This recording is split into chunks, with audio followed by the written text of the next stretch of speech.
When you look at the overall economic discussion right now, so much, Darrin, rests on that inflation number.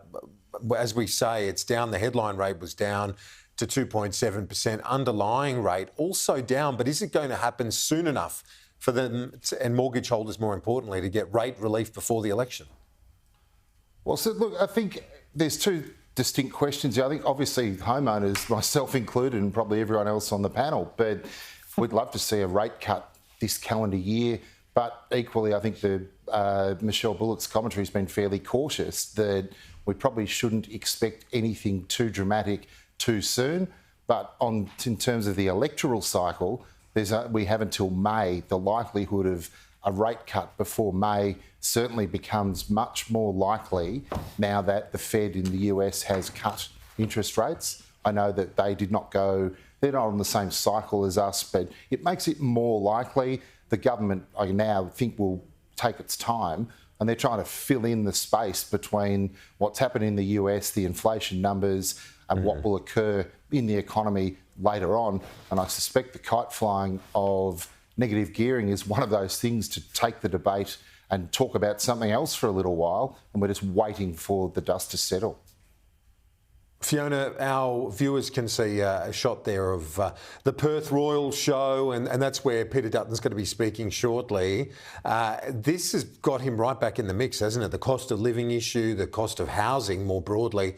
That's Tom White, the candidate for the seat of Curtin, up against Kate Chaney. We'll go to Peter Dutton in a moment, but Fiona, when it comes to this issue, it is such a potent one. If there's not a rate cut, you'd have to think Peter Dutton's right in the mix come the next election.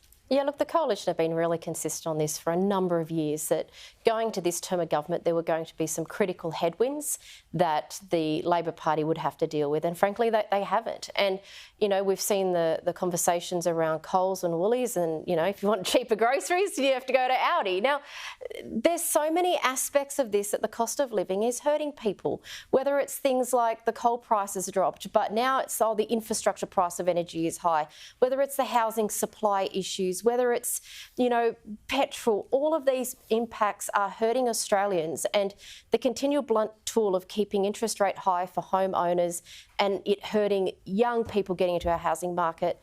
You know, these are things that the Coalition is very strong on, and Peter Dutton for the last 2 years has been incredibly strong in these matters, and, you know, it's clear that the Australian public want to see these things fixed. We talk a lot about the political strategies of both sides and whatever else, Fiona, but so much does rest on the independent and impartial RBA now, really, in terms of what it does. They've got to make the judgments on an economic basis, but they have huge political ramifications, don't they, over coming months? Well, let's face it, there's fiscal policy and there's monetary policy, and if the fiscal settings aren't correct, then the monetary policy will have to take the burden of that.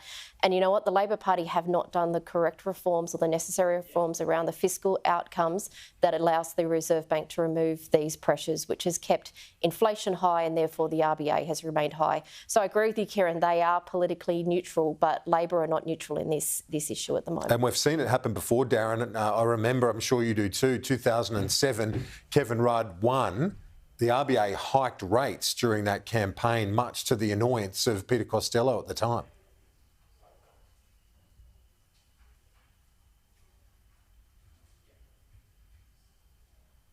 Darrin, did you hear me? Sorry, no, we've lost him. We've lost Darrin Barnett. Fiona, you pick it up there. Go Well, again. look, it was a challenge back in 2007. It was a very complicated time, and, you know, it caused people on the Liberal side a huge anxiety going into that 2007 election with John Howard and Peter Costello. So you're right to raise that, Kieran, but, I mean, I guess the shoe's on the other foot. We knew coming out of COVID that these environments were going to be challenging, and let's see what reforms the Labor Party can come up with. I think we've got Peter Dutton speaking now. Let's go live. Thank you, Fiona. Thank you to Darrin as well. We'll talk to you both next